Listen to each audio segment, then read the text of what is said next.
खबर उत्तर प्रदेश के गाजीपुर से, जहां मुख्तार अंसारी के बेटे उमर अंसारी ने बयान देते हुए कहा कि जहर देने का इल्जाम तो खुद पिताजी ने ही लगा दिया था कि उनको जहर दिया गया। हम तो उनके बाद कहना शुरू किए हैं। कोई व्यक्ति जो बिल्कुल फिट हो अचानक खाना खाने के बाद बीमार हो जाए। जब वो खाना खाने के बाद बेहोश हो गए, उसके बाद उन्होंने अदालत में ये लिखित दिया। उमर अंसारी ने कहा कि जब वो बेहोश होकर गिर गए, उनको बांदा मेडिकल कॉलेज में आईसीयू में भर्ती किया गया। उन्होंने कहा कि हमारे आरोप सच साबित होते जा रहे हैं। जी के देहांत पे आप लोगों ने एक आरोप लगाया है, उसमें एक न्यायिक समिति गठित हुई है, क्या कहेंगे? नहीं, आरोप मैंने नहीं, आरोप तो खुद पिताजी ने ही लगा दिया था। 19 तारीख को उन्हें जहर दिया गया, 21 तारीख को उन्होंने माननीय न्यायपालिका में कह दिया। हम तो उनके बाद कहना हमने शुरू किया। कोई व्यक्ति जो फिट हो बिल्कुल सेहत से, वो अचानक से खाना खाने के बाद बीमार हो गए और उनको महसूस हो गया, उन्होंने लिखित में दिया माननीय न्यायालयों में, और वही हुआ कि 26 तारीख को तबीयत इतनी बिगड़ गई, आउट ऑफ कंट्रोल, कि मूर्छित अवस्था में जब वो बेहोश होकर गिर गए तो उनको ले जाके मेडिकल कॉलेज बांदा में एडमिट किया और डॉक्टरों ने उन्हें गंभीर पाकर आईसीयू में एडमिट कर लिया। कभी आप में से किसी ने नहीं सुना होगा कि एक व्यक्ति अगर ठीक भी हो जाता है, आईसीयू से स्वस्थ भी हो जाता है, तो भी 12 घंटा, 24 घंटा, 48 घंटा ऑब्जर्वेशन में रखा जाता है।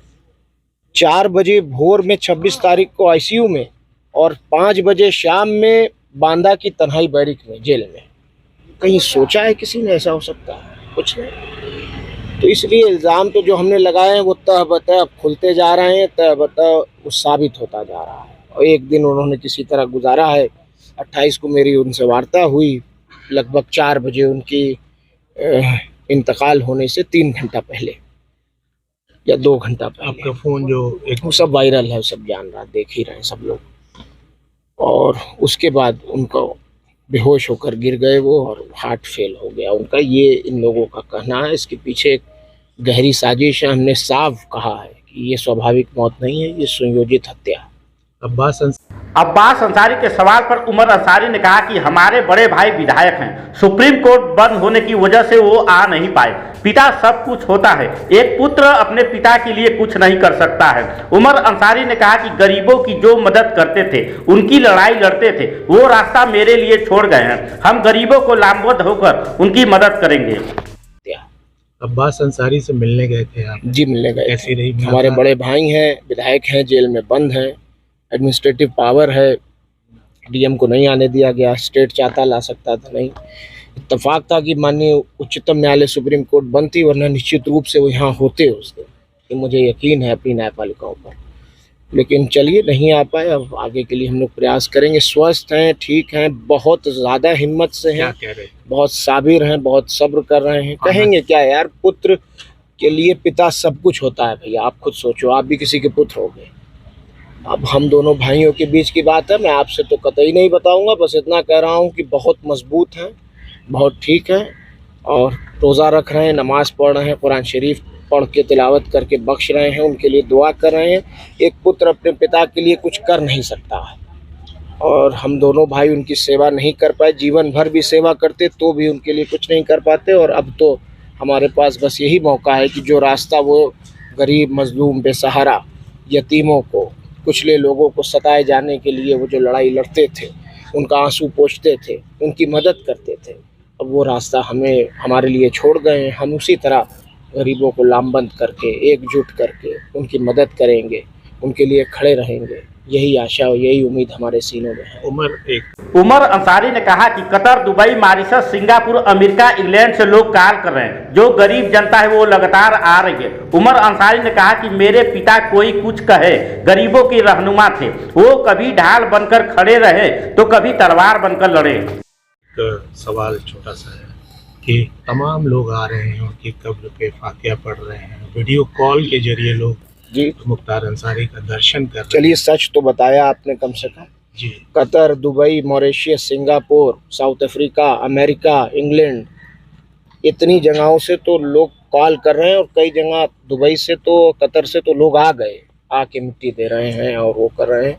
और वो तो एक अलग बात है, जो गरीब जनता है पूरे 7-8 जनपदों में बहुत ज़्यादा दुखी है, बहुत लोग 3-3 दिन 4-4 दिन तक तो खाना नहीं बना, लोग दही खा के रहे हैं।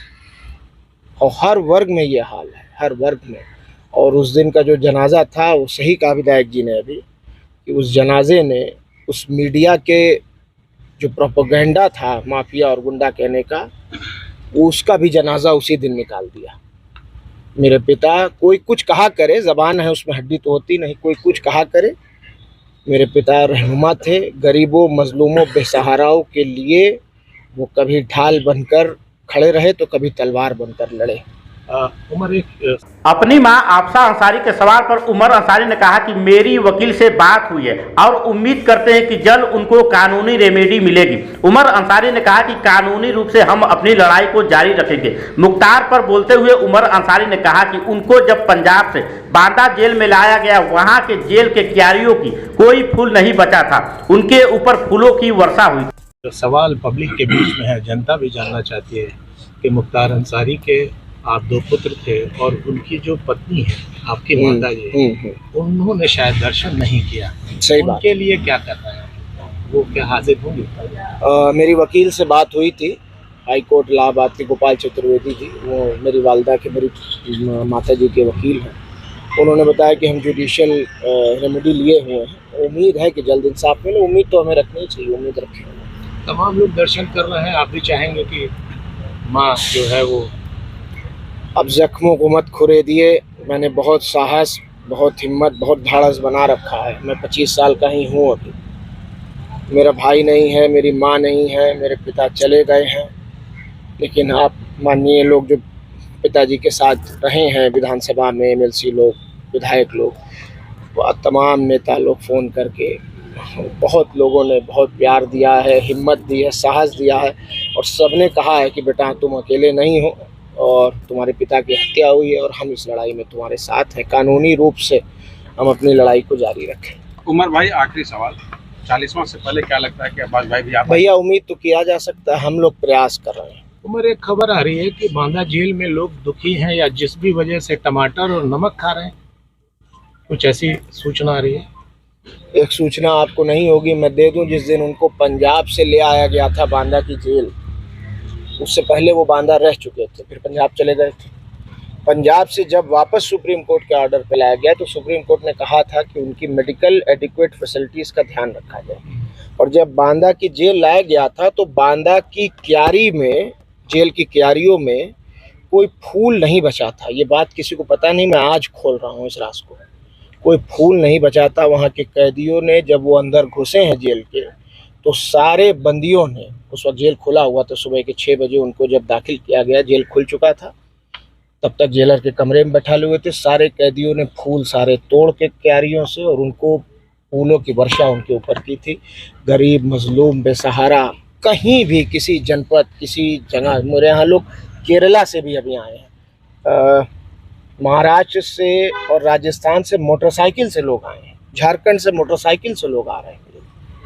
तो जाहिर बात है कि लोग दुख में होंगे और कुछ भी गम में, इमोशन में आदमी कर सकता है। मुमकिन है कि ना खाना खा रहे हैं, मैं मानता हूँ इस बात को। वहीं मुख्तार अंसारी की कब्र पर श्रद्धांजलि देने का सिलसिला लगातार जारी है। इस दौरान जिले के कई नेताओं, विधायकों ने मुख्तार की कब्र पर श्रद्धांजलि दी।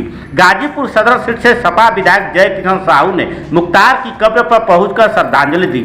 इसी तरह चंदौली की सकलडीहा सीट से सपा विधायक प्रभु नारायण यादव ने मोहम्मदाबाद पहुंचकर मुख्तार की कब्र पर श्रद्धांजलि दी। संभल के सपा नेता जहीर आलम भी कालीबाग कब्रिस्तान पहुंचे और उन्होंने मुख्तार को श्रद्धांजलि दी।